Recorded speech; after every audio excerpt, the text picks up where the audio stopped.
Di sebuah desa kecil di Jawa, ada sebuah hutan yang dikenal sebagai hutan Watu Langit. Hutan ini memiliki reputasi menyeramkan karena cerita-cerita mistis yang beredar di kalangan warga setempat. Salah satu cerita paling terkenal adalah tentang keberadaan pasar gaib yang hanya muncul pada malam-malam tertentu.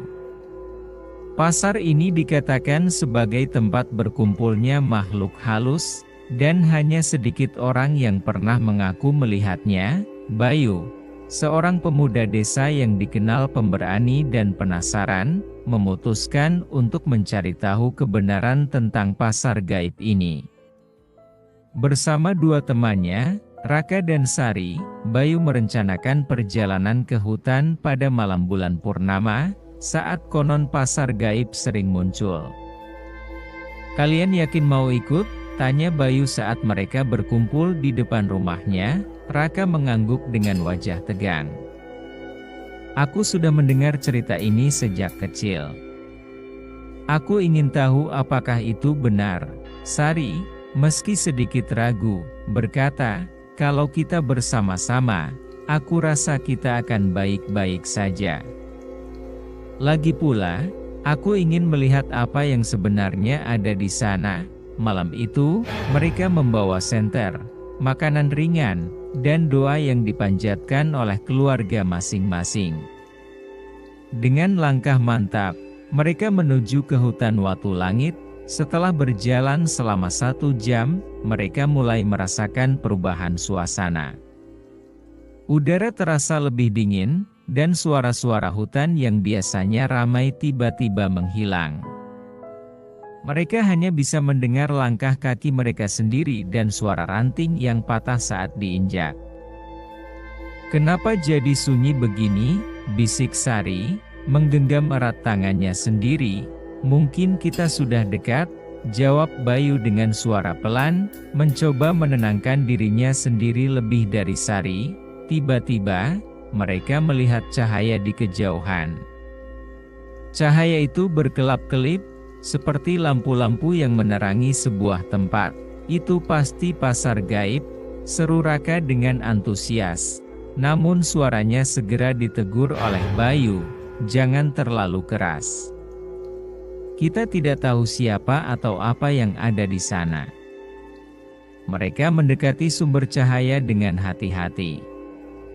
Semakin dekat, mereka mulai mendengar suara-suara ramai, tawa, musik tradisional, dan suara orang-orang bercakap-cakap. Namun, ketika mereka tiba di lokasi, mereka tertegun. Di depan mereka terbentang sebuah pasar yang penuh dengan aktivitas, tapi para pedagang dan pengunjungnya bukan manusia. Mereka melihat makhluk-makhluk aneh, beberapa berwajah seperti hewan, beberapa transparan seperti bayangan, dan beberapa tampak menyeramkan dengan taring dan mata menyala. Mereka berdiri terpaku di pinggir pasar, tidak tahu harus melakukan apa. Seorang pria tua dengan jubah hitam tiba-tiba muncul di depan mereka. Wajahnya tidak terlihat jelas karena bayangan yang menutupi. Tetapi suaranya berat dan berwibawa, "Kalian manusia, bukan? Apa yang kalian lakukan di sini?" tanya pria itu. Bayu mencoba menjawab dengan suara gemetar, "Kami hanya ingin tahu tentang pasar ini. Kami tidak bermaksud mengganggu." Pria itu mengangguk perlahan. "Kalian sudah melanggar batas antara dunia manusia dan dunia kami. Tapi karena kalian tidak tahu, aku akan memberikan peringatan. Jika ingin berada di pasar ini, kalian harus mematuhi aturannya.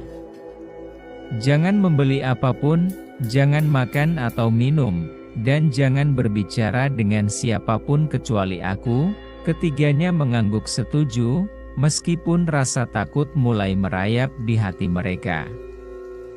Mereka mengikuti pria itu masuk ke dalam pasar, melihat berbagai barang yang dijual, buah-buahan berkilauan seperti berlian, kain yang tampak bersinar di bawah cahaya lampu, dan benda-benda aneh yang tidak bisa mereka pahami. Ketika mereka berjalan, Sari merasa tergoda oleh aroma manis dari sebuah stan makanan. Seorang penjual wanita dengan senyum lebar menyodorkan sepotong kue yang terlihat lezat. "Cobalah, gratis untukmu," kata wanita itu dengan suara lembut. Sari hampir saja mengambil kue itu, tetapi Bayu dengan cepat menarik tangannya. "Ingat aturan," bisiknya tajam. Wanita itu menatap mereka dengan mata yang tiba-tiba berubah menjadi hitam pekat. "Kalian manusia memang keras kepala," gumamnya sebelum menghilang dalam kabut. Namun, tidak semuanya berhasil menahan diri. Raka, yang merasa haus, tanpa sadar mengambil segelas air yang ditawarkan oleh seorang pedagang. Ketika dia meminumnya, wajahnya berubah pucat, dan tubuhnya mulai gemetar. Pria tua yang membawa mereka tadi muncul kembali. "Aku sudah memperingatkan kalian. Sekarang temanmu telah melanggar aturan, dan dia harus membayar harganya." Bayu dan Sari panik. Mereka melihat tubuh Raka mulai berubah, kulitnya menjadi transparan, dan matanya kehilangan cahaya. Pria tua itu berkata, hanya ada satu cara untuk menyelamatkannya. "Kalian harus menemukan penjual yang memberinya air itu dan membujuknya untuk membatalkan transaksi. Tapi itu tidak akan mudah, dengan waktu yang terbatas, mereka berlari melalui pasar, mencari pedagang air. Namun, pasar tampak semakin luas dan membingungkan. Mereka bertemu dengan makhluk-makhluk aneh yang mencoba menghalangi jalan mereka, tetapi dengan keberanian dan tekad, mereka terus maju. Akhirnya, mereka menemukan pedagang air, seorang pria dengan kulit bersisik dan mata seperti ular. Dia tertawa ketika mereka memohon agar Raka dibebaskan. "Tidak ada yang gratis di pasar ini," katanya. "Kalian harus memberikan sesuatu yang lebih berharga sebagai gantinya." Bayu berpikir cepat dan menawarkan gelang pusaka keluarganya, yang dipercaya memiliki kekuatan perlindungan. Pedagang itu menerima, dan Raka perlahan kembali normal. Dengan tubuh yang lelah dan pikiran yang penuh ketakutan, mereka akhirnya berhasil keluar dari pasar.